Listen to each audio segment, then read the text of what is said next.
All right, folks. So here we are back again with another recap video. I'm gonna tackle just scene 2 and scene 3 in separate videos. If you hear a dog bark in the background, I apologize. Just kind of roll with it as we go. All right, so let's go right here. So we have a couple characters that we have not met before: Lady Macbeth and her son. And we have one familiar character here in the Thane of Ross. It's suggested that the Thane of Ross might be somehow related to the Macduffs, perhaps as a cousin or something like that. Kind of explains some of the language that he uses addressing Lady Macduff as cousin, and might also reinforce why he himself is so grieved to report the news of their murders to Macduff in scene 3. Let's go ahead and jump right into it. So Lady Macduff is pretty upset because, as far as she's concerned, her husband is a traitor and a coward who has fled Scotland. He's run away and has abandoned them and left them desolate. And so that's exactly what she's getting at right here. What had he done to make him fly the land? And Ross is insistent that she has to be patient, that she doesn't know the full story, and she's not really having any of it.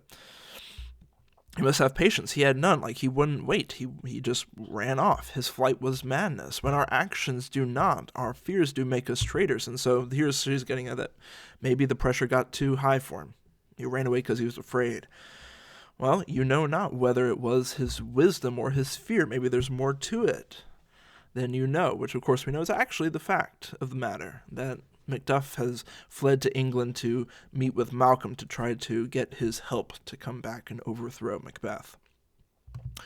Once again, Lady Macduff isn't really in it. Wisdom, to leave his wife, to leave his babes, his mansion, and his titles, and a place from whence he does fly, because, he's essentially, if he's leaving all of these things, and especially when it comes to his titles as a Thane, then he is, in a sense, banishing himself from Scotland. We know that he won't be welcomed back. Macbeth definitely won't welcome him back and will probably kill him if he returns. Okay. So, all is the fear, nothing is the love, as little is the wisdom where the flight so runs against all reason. Saying it just doesn't make sense. And so Ross tries to give her just a little bit of comfort once again right here. That we just don't know the full story, the times are cruel, and that he's just trying to make things right, essentially. Okay. So, Lady Macduff, speaking of her son, fathered he is, yet he is fatherless. Yeah, because his dad's not around. Ross exits, and now Lady Macduff and her son have a little conversation back and forth here. Mostly joking about Macduff's absence, and yet there's definitely an undertone of seriousness, particularly when it comes to Lady Macduff, even though her son clearly has some wit and some whimsy about him. So what will you do? How now will you live? As birds do, mother. What with worms and flies? With what I get, I mean. And so do they. So his son, or her son, is basically saying, well, I'll live like a bird. They're self-sufficient. They can provide for themselves. I'll do the same. I can do that. He's kind of saying, well, I can be the man of the house now, if that comes to that. Okay. And he goes on to say, my father's not dead for all you're saying. And she's saying, well, yes, he is dead. How will you do for a father? He's dead to us. So what are you going to do about it? And he throws it right back at her. Nay, how will you do for a husband? Why, I can buy me 20 at any market. Well, then you'll buy him to sell him again. Because you can go through husbands like a cook goes through groceries. Okay. And then we come to a little bit of a more serious discussion. Was my father a traitor, mother? And this is, of course, a difficult question to ask because in a real sense, yes, he is. Macbeth is the king. Macduff is supposed to be loyal to the king. He flees to try to get help to overthrow the king. By definition, that is treason. And yet we know that Macbeth is a tyrant. And so, in that sense, Macduff isn't betraying Scotland. He's just betraying Macbeth, which is something that we shouldn't have any problem with. And so Lady Macduff says, aye, that he was. And so, well, if my dad's a traitor, then what exactly is a traitor? And Lady Macduff's response is, why? One that swears and lies. Now, we need to kind of clarify this particular word here, swears, within this context, because this isn't this like, oh, somebody that cusses a lot and tells lies. Instead, what she is saying is that one who swears is one who takes an oath, which of course is what the thanes have done. They've taken an oath to serve the king.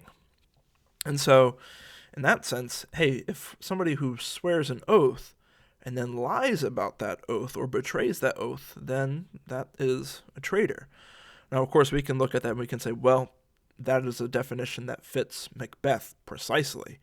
He took an oath to protect Duncan and then lied about that oath. Put on the good face, was the flower, but with the serpent under it. And be all traitors that do so. So are all traitors the same? Everyone that does so is a traitor and must be hanged. And must they all be hanged that swear and lie? Every one. So it's like, well, we'll just make sure we get our definitions straight here.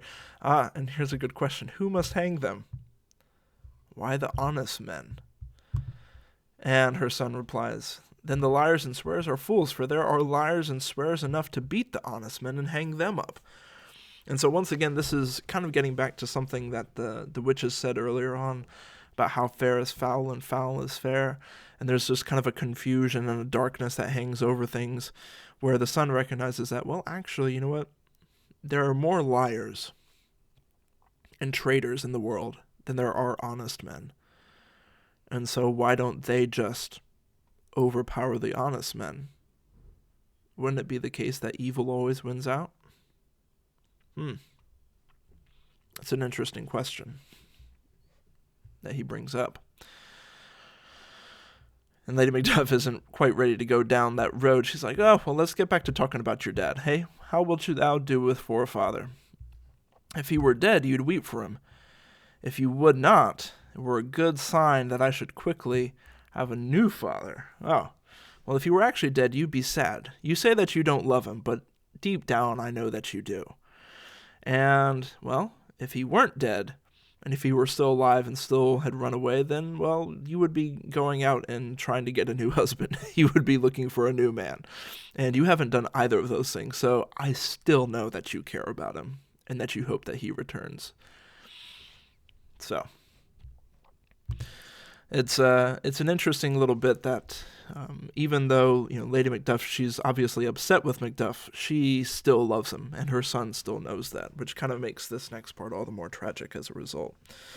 So, a messenger comes on stage, warns them that murderers are afoot, that they're going to be there soon, that they need to go ahead and run away. And then he exits quickly, and Lady Macduff is like, whither should I fly? Where can I possibly go? I have done no harm. It's true, she hasn't done anything wrong. If anything, her husband's the traitor, she's stuck around.